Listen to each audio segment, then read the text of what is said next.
Brachial plexus तंत्रिकाओं का network है जो आपके स्पाइनल कॉर्ड से आपके कंधों, बाहों और हाथों को सिग्नल देता है। ब्रेकल प्लेक्सस इंजरी तब होती है जब ये तंत्रिकाएं खींच जाती हैं, दब जाती हैं या अधिक गंभीर मामलों में फट जाती हैं या स्पाइनल कॉर्ड से अलग हो जाती हैं। तो ये वीडियो उन लोगों के लिए बना जा रहा है जो भी ब्रेकल प्लेक्सिस के पेशेंट हैं या उनके अटेंडेंट हैं, फादर मदर जो भी फैमिली में, वो सब लोग कुछ क्वेश्चन पूछते हैं मुझसे कि सर जो मैंने आपका वीडियो देखा है उसमें जो पेशेंट है उसका हाथ ऐसा है, ऐसी मेरे फैमिली का हाथ है। जैसे आप अपना हाथ उठाओ ऊपर, ठीक है, पूरा हाथ ऊपर उठ रहा है, ऐसे मोड़ो, पूरा हाथ मुड़ रहा है, लेकिन इनकी उंगलियां सीधी नहीं होती। उंगलियां स्ट्रेट करो, उंगलियां स्ट्रेट नहीं होती, ये स्ट्रेट नहीं होती।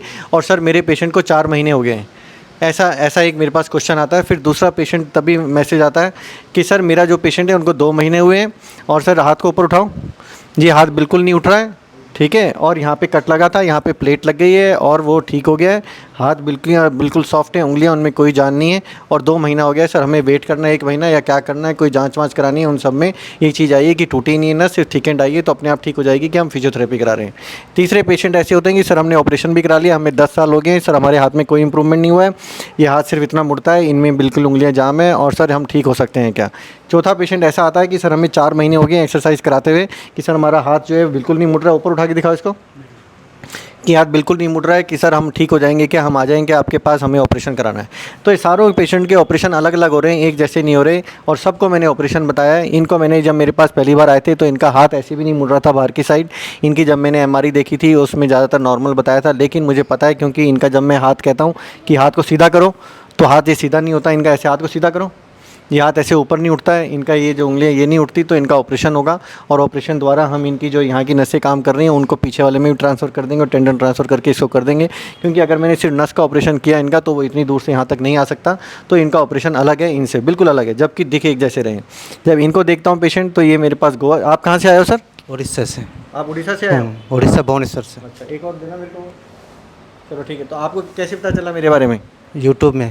तो यहाँ पे आके डर नहीं लगा आपको? नहीं, डर नहीं का। किसी को डरना चाहिए वहाँ पर? नहीं, किसी को डरना नहीं चाहिए। श्योर पक्का। है? हाथ ऐसे कर दो, नहीं तो वो डरते डरते क्वेश्चन पूछते हैं आपसे। ठीक है, तो आपका ऑपरेशन के लिए रेडी हो आप? ठीक हूँ सर। पक्का रेडी हो? पक्का कोई क्वेश्चन नहीं पूछोगे मुझसे, ठीक होगा नहीं होगा? जो भी आएगा सर ऊपर वाला का दया से। ठीक है, ये उनको बता दो कि कैसे पूछना होता है सर, जो आप अपना बेस्ट कर दो और जो भी आएगा वो अच्छा आएगा, यही होता है ना आंसर? हाँ सर। पक्का? ऐसे तो नहीं होता ना गारंटी लो तो ही ठीक करूँगा? नहीं, ऐसा नहीं। पक्का है? आप ठीक हो, रेडी हो बिल्कुल ऑपरेशन करने के लिए? बहुत सारे पेशेंट देख लिया आपने अपने जैसे? हाँ सर। ठीक है, तुम बताओ तुम्हें चोट कैसे लगी थी? पत्थर गिर गया था ऊपर से। ये सबसे अनलक्की पेशेंट है, आराम से खेल रहा था, घूम रहा था और पत्थर ऊपर से आके गिर गया और पानी भी इतना नहीं था कि गिर जाए, इतना पानी था और इसी से गिर गया और इंजरी भी इतनी सीवियर है। आपको एक्सीडेंट कैसे लगा था?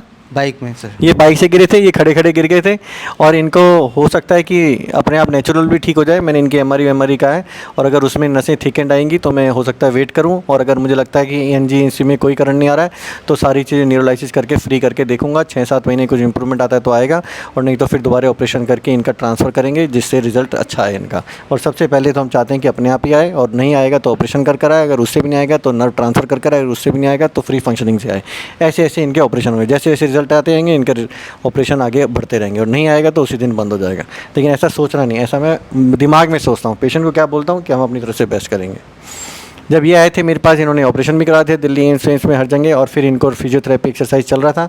अब ये मेरे पास आए हैं तो इनका बहुत अच्छा रिजल्ट है जितना है। अब इनका जो प्रॉब्लम है उंगलियां जाम है, जो कि इनकी उंगलियां हैं, इसको एक बार पकड़ना अपने हाथ से, ये उंगलियां जाम है। तो मैंने इनको क्या कहा, या तो उंगलियों को सॉफ्ट करवाओ मेरे से या फिर ये जो हाथ बहुत नीचे गिरा हुआ है इसको बिल्कुल यहाँ पर स्टेबल करवाओ, जिससे जो यहाँ की नस है जब यहाँ पर सपोर्ट हो जाएगा तो क्या पता इस हाथ में और अच्छी पावर आ जाए और ये ऑपरेशन उसके बाद करें। क्योंकि इनका हाथ ऐसे मुड़ रहा है तो मैं कलाई जाम करना नहीं चाहता।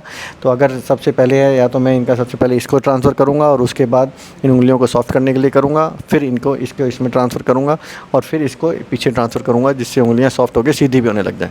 तो बहुत डिफ़िकल्ट और टीडियस केस है, समझ में नहीं आता ऐसे पेशेंट में कहाँ से स्टार्ट करना होता है। इसलिए हम सबसे पहले स्टार्ट इसको कहाँ से कर रहे हैं, यहाँ से कर रहे हैं, जिससे कुछ पहले इसको हम लॉस ना करें और कुछ फ़ायदा होने के इसको जो इसकी एल्बो की जो ऑलरेडी पावर है उसमें कुछ बेटर होने के चांसेस हों तो पेशेंट को अच्छी फीलिंग आएगी। उसके बाद हम इनके हैंड और रिस्ट पे काम करेंगे।